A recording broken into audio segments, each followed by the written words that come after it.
তো আমরা স্নান টান করে খেতে বসে গেছি লাঞ্চ। আজকে আমরা ঘরেই নিয়েছি।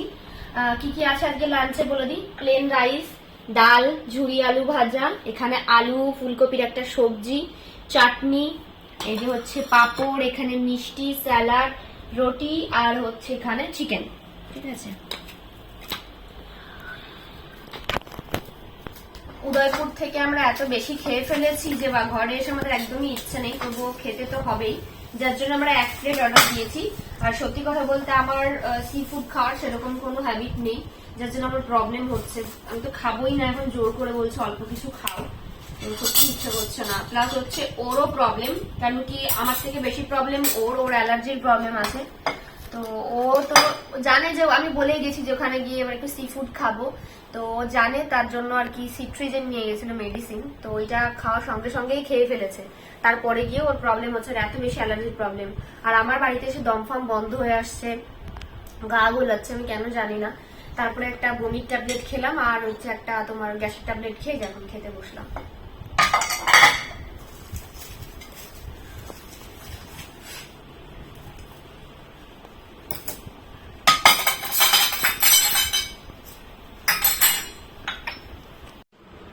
তো লাঞ্চ টাঞ্চ করে আমরা আজকে আর ঘুমোইনি, রেস্টও নিইনি, কেন কি কালকে একবার পুরো দিনটা মাটি হয়ে গেছে।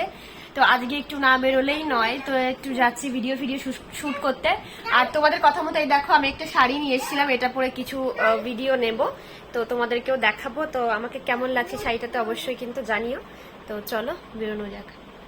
তো দেখো আমরা কিন্তু বেরিয়ে গেছি, আর এখান থেকে আমি কিছু একটা শর্ট নিয়ে নিচ্ছিলাম। আর তোমরা অনেকেই আমাকে বলেছো গোয়া গিয়ে যেরকম শাড়ি পরে করেছিলাম ওই রকমটা যেন করি, কিন্তু দুঃখের বিষয় বিচে করতে পারিনি, কেন কি বিচে তখন চলছিল জোয়ার, যে টাইমে আমরা গেছিলাম ওই টাইমে, ওই জন্য আর কি আমি শর্টটা নিতে পারিনি। তারপর আমরা ঝাউবনে গেছিলাম, উদয়পুরের একদম সাইডে যে ঝাউবনটা আছে, তো ওখানটাতে গিয়ে আমরা বেশ কিছু শর্ট নিয়েছি। যারা আমার ইনস্টাতে ফলো করো তারা নিশ্চয়ই দেখেছো শর্টটা, এবং কি গানে করেছি সেটাও নিশ্চয়ই দেখে ফেলেছো। আর এই শাড়িগুলো না একদম বিচের জন্য আমার মনে হচ্ছিলো একদম পারফেক্ট, মানে খুবই খুবই ভালো লাগছিল। আর অনেকেই জিজ্ঞেস করেছে শাড়িগুলো কোথা থেকে নিয়েছি। শাড়িগুলো তোমরা মায়াপুরে প্রচুর পেয়ে যাবে, তাছাড়াও আমি বগুলা থেকে নিয়েছিলাম, ওই রূপশ্রী বস্ত্রালয় বলে একটা দোকান আছে বগুলাতে, তো ওখান থেকে শাড়িগুলো নিয়েছিলাম 3টে। তো ভীষণ ভালো, আর দামগুলো খুব রিজনেবল, আমার ঠিক মনে নেই, তবে 200 থেকে 300, 250 থেকে 300 টাকার মধ্যেই এই শাড়িগুলো তোমরা পেয়ে যাবে। তারপরে আমরা ওখান থেকে শর্ট নিয়ে এখানে একটু বসেছিলাম, বসে ঢেউ গুনছিলাম আর কি, সমুদ্রের পাড়ে বসে বেশ ভালো লাগছিল। এই জায়গাটা একদম নিরিবিলি ছিল, আশেপাশে দেখতেই পাচ্ছ তেমন একটা কিন্তু লোকজনও ছিল না। তো বেশ ভালো একটা সময় কাটালাম এখানে, প্রায় সন্ধ্যা অবধি কাটিয়ে তারপরে কিন্তু আমরা রুমে গেছিলাম। তো আমরা সন্ধ্যাবেলা একটু কফি টফি খেয়ে আবার বেরিয়েছি, এখন একটু যাব ওল্ড দীঘার দিকে, ওখানে কিছু কেনাকাটা করবো। চুপ আসতে।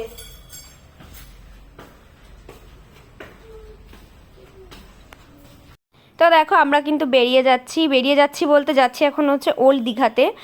আর ওল্ড দীঘায় গিয়ে ভেবেছি আজকে কিছু কেনাকাটা করব সবার জন্য, যেহেতু ঘুরতে এসেছি তাই টুকটাক তো সবার জন্য কিছু না কিছু নিতেই হয়। তো তার জন্য এখন যাচ্ছি ওল্ড দীঘার দিকে। তো দেখো আমরা কিন্তু মার্কেটে চলে এসেছি, আর এই শপটাতে বেশ রিজনেবল প্রাইসে অনেক সুন্দর সুন্দর শোপিস পাওয়া যাচ্ছিল। তো আমি ওই লিটিল বুদ্ধ ওইগুলো একটু দেখছিলাম, কিন্তু এগুলোর দাম অনেক বেশি বলছিল, যেহেতু এগুলো পাথরের ছিল ওই জন্য। তো আমি কিছু ওই সামুদ্রিক ঝিনুক টিনুক দিয়ে তৈরি ওই রকম কিছু শোপিস নিলাম একটা, আর একটা কানের নিয়েছিলাম, এই যে আমার হাতে যে কানেরটা দেখতে পাচ্ছ এই কানেরটা নিয়েছিলাম, বেশ ভালো লাগছিল। কানেরটা নিয়েছিল 40 টাকা। তারপর আমরা ওখান থেকে আরও একটা দোকানে গেলাম, তো ভাবলাম চিনির জন্য একটা সফট টয়েস নেবো, তো এই টা আমার খুব মানে কিউট লেগেছে, তাই আমি ভাবলাম এটাই ওর জন্য কিনে দিই আর কি। আর আমার সফট টয়েসগুলো বেশি ভালো লাগে, বারবি ডলের থেকে সফট টয় আমি বেশি পছন্দ করি। আর চিনিও তাই, বারবি ডল দিলেও রাখতেই চায় না, সেগুলো চুল ছিঁড়ে মানে গলা ছিঁড়ে হাত ছিঁড়ে তার আর কিছু আস্ত রাখে না। তারপরে চলে এলাম আরও একটা দোকানে, এখান থেকে নিয়ে নেব হচ্ছে ব্যাঙ্গেলস, সুন্দর সুন্দর ব্যাঙ্গেলস দেখেছি, আমি আমার জন্য একটা নিয়েছি, আর তনুদি ভাইয়ের জন্য নিয়েছি। তোমাদেরকে বাড়ি গিয়ে দেখাবো কার জন্য কি কি নেওয়া হলো। তো বার্গেনিং চলছিল আর কি এই সময়, আর সাইজ নিয়েও কথা হচ্ছিল, তো ওইটাই আর কি দেখে শুনে নিচ্ছিলাম। আর হচ্ছে ঘরে গিয়ে তোমাদেরকে দেখাবো যে কার জন্য কি নিলাম। তারপরেই চলে গেছিলাম একটা ব্যাগের দোকানে। বাবা, এখানে যা ব্যাগের দাম বলছিল সেটা হচ্ছে গিয়ে তোমার গোয়ার থেকেও বেশি, তার জন্য নিলাম না। তারপরে দেখো রুমে চলে এসেছি। রুমে এসে কিন্তু রাতে সবটা গুছিয়ে রেখেছি, গুছিয়ে টুছিয়ে রাখছি, যেহেতু কালকে আমাদের 9:30 হচ্ছে চেক আউট আছে, ওই জন্য ভাবলাম গুছিয়ে রেখে দিই, তাহলে সকালবেলা একটু লেট অবধি ঘুমোতে পারবো। নাহলে এই ব্যাগ গোছানো তারা থাকলে সকালে আবার জলদি জলদি করে উঠতে হবে, তাই জন্য দেখো সবটা গুছিয়ে রাখছিলাম। আর আমি কিন্তু অলরেডি বাড়ি চলে এসেছি, বাড়ি এসে ভয়েস ওভারটা দিচ্ছি। তো বাড়ির থেকে এবার লাস্ট কিছু কথা বলে ভিডিওটা আর কি এন্ড করব। ব্যাগপত্র গুছিয়ে তারপরে দেখো ডিনার করতে বসে গেছি, যেহেতু কালকে আমাদের প্রায় 10 ঘন্টা বাস জার্নি হবে। তো তার জন্য আমরা ভেবেছি রাতে হালকা ফুলকা কিছু খাবো। তো খিচুড়ির থেকে বেস্ট অপশন আর কিছু হলো না। তো এখানে আমরা নিয়ে নিয়েছিলাম ভেজ খিচুড়ি আর হচ্ছে বেগুন ভাজা। এই যে বেগুন ভাজাটা দেখতে পাচ্ছ 100 টাকা দিয়ে কিনেছি, বাবা ওইটাই আর কি দেখাচ্ছিলাম। আর বাড়িতে মানে কি বলবো, যাই হোক খিচুড়ির সঙ্গে বেগুন ভাজা নিয়েছিলাম, ওইটা দিয়ে ডিনারটা সারলাম। তবে খিচুড়িটা বেশ টেস্টি ছিল, ওইটা দিয়ে আর কি রাতের ডিনারটা সেরে নিলাম। তো দেখো এটা হচ্ছে পরের দিন সকালে, সবাইকে গুড মর্নিং জানাচ্ছি। আজকে হচ্ছে আমরা বাড়ি চলে যাচ্ছি সকালবেলা উঠে, ওই জন্য দেখো রেডি হয়ে নিয়েছি। এখন যাব হচ্ছে নিচে ব্রেকফাস্ট করতে।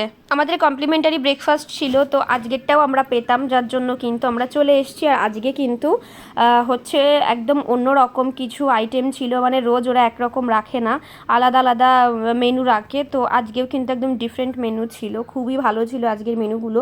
যদি বলো তাহলে কালকে থেকে আজকের মেনুটা অনেক বেশি ভালো ছিল। তো যাই হোক আজকে বেশ পেট ভরে আর কি খেয়েছি। কালকে আমার অতটাও বেশি মানে ভালো লাগেনি, আজকের মেনুগুলো অনেক বেশি ভালো ছিল। তো যাই হোক কী কী নিয়েছি প্লেটে সেটা তোমাদেরকে দেখাচ্ছি। দাঁড়াও, আপাতত আমি চাটা রেডি করছি। চায়ের মধ্যে একটু সুগার ডাস্ট দিয়ে দিচ্ছি, নাহলে একদম চিনি দেওয়া নেই চায়ের মধ্যে, খেতেই পারি না। মানে আমি হালকা চিনি খাই চায়ে, তাও যদি একেবারেই না থাকে সেটা তো আর খাওয়া যায় না, তাই না? তো ওই জন্য একটু হালকা চিনি নিয়ে নিলাম। আর এখানে কর্নফ্লেক্সটা নেব বলে আমি একটা বোল খুঁজছিলাম, তো এই বোলটা আমি সিলেক্ট করে ওর মধ্যে একটুখানি কর্নফ্লাওয়ার বলছি, দুধ তারিকা কর্নফ্লেক্স নিয়ে তার মধ্যে দিয়ে দিয়েছিলাম হচ্ছে দুধ। আর প্লেটারে কী কী নিয়েছিলাম সেটা তোমাদেরকে দেখাচ্ছি। এই দিয়েই সারলাম কিন্তু আজকে সকালের ব্রেকফাস্ট। আমি নিয়েছিলাম একটা স্যান্ডউইচ, আর নিয়েছিলাম কর্নফ্লেক্স, আর ছিল হচ্ছে চিড়ের পোলাও, ইডলি ছিল, তার সঙ্গে সাম্বার ছিল। কিন্তু ইডলিটা আমার খুব বেশি একটা ভালো লাগেনি, কেন জানি না। তারপরে খাওয়া দাওয়া সেরে আমরা বাইরে এসে একটু বসেছি, বসার পর আমাদের বাসের টাইম হয়েছে। তারপরে হচ্ছে যে এখন আমরা একটা টোটো ধরে যাব হচ্ছে ওল্ড দীঘাতে। তো ওখান থেকে আমাদের বাসটা ছাড়বে। অ্যাকচুয়ালি আমরা যে বাসটা বুকিং করেছিলাম সেটা ব্রেকডাউনের ফলে কিন্তু ক্যান্সেল হয়ে গেছিলো, সেটা নিয়ে বেশ ঝামেলায় পড়তে হয়েছিল। তারপর আবার আমাদের নতুন করে বুকিং করতে হলো। তারপরে ফাইনালি আমরা এই যে সিট নিয়ে বসে প্রায় 8-9 ঘন্টা জার্নি করে চলে গেছিলাম কল্যাণীতে। কল্যাণী অবধি ছিল বাসটা। তো কল্যাণী থেকে তারপরে আবার আমরা গাড়ি করে গেছি। তো এই দেখো একটু তোমাদের ভিউটা দেখিয়ে দিয়ে, জায়গার নাম কি আমি জানি না। তারপরে একটা জায়গায় দাঁড়িয়েছিল, গাইস কি বলবো, আমি এমন আনহাইজেনিক জায়গাতে জীবনেও খাইনি, মানে এত বাজে সেটা আমার আর বলার মতো না। আর ওই জায়গাটায় বাসটা দাঁড়িয়েছিল, আর মানে কোনো উপায় ছিল না, তো আমাদের ওইখান থেকেই কোনো রকমে খেতে হয়েছে। তারপর দেখো ফাইনালি আমরা কল্যাণীতে পৌঁছেছে। আর এটা হচ্ছে এই বছর ITI মোড়ের প্যান্ডেল। তো আমি দূর থেকে একটু ক্লিপ নিয়ে এলাম। প্যান্ডেল যখন কমপ্লিট হবে, পুজোর সময় তো আর আসতে পারবো না, অসম্ভব ব্যাপার, এত ভিড়ের মধ্যে ঠাকুর দেখতে আসায়। কল্যাণীতে প্রচুর ভিড় হয়, তাই এখান থেকে একটু দেখে নিলাম। তারপরে দেখো গাড়িতে উঠে চলে যাচ্ছে এখন বাড়ির দিকে। তারপরে আমরা এখানে একটু দাঁড়িয়েছি, মানে বাঙালিয়ানাতে, যেখানে কিনা আমরা সবসময় দাঁড়িয়ে থাকি খাওয়া দাওয়ার জন্য। তো এখান থেকে একটু চা বিস্কিট নিলাম, যে কেন কি দুপুরবেলা আমরা খেতে পারিনি। তোমাদের কি বলবো গাইস, জানো তো, খাবারটা যদি টেস্টি না হয় তাও ঠিক আছে যদি চারিদিকটা পরিষ্কার পরিচ্ছন্ন থাকে, কিন্তু এই রকম নোংরা জায়গায় মানে আমি জীবনেও খাইনি, মানে বলতে আমি বাধ্য হলাম সিরিয়াসলি। মানে যা তাই অবস্থা একেবারে। আমাদের যে বাসে যারা যারা ছিল কেউই খায়নি, সবাই ছি করছে নেমে, মানে কেউই খেতে পারেনি। আর যারাই খেয়েছে তাদের পুরো গা গোলাতে গোলাতে গেছে, মানে এত বাজে পরিবেশ। যাই হোক আমরা এখান থেকে চা বিস্কিট আর হচ্ছে একটু ক্রিস্পি চিকেন খেয়ে তারপরে হচ্ছে বাড়ির দিকে রওনা দিয়েছিলাম। তো ভেবেছিলাম এই ব্লগের মধ্যেই সবটা দেখাবো কার জন্য কী কী কিনলাম, কিন্তু ব্লগটা নাহলে অনেকটাই বড় হয়ে যাবে। তো তোমাদেরকে নেক্সট ব্লগে দেখিয়ে দেবো যে কার জন্য কী নিয়েছি। আর আজকের ব্লগটা এই পর্যন্ত, কেমন লাগলো জানিও। চলো টাটা।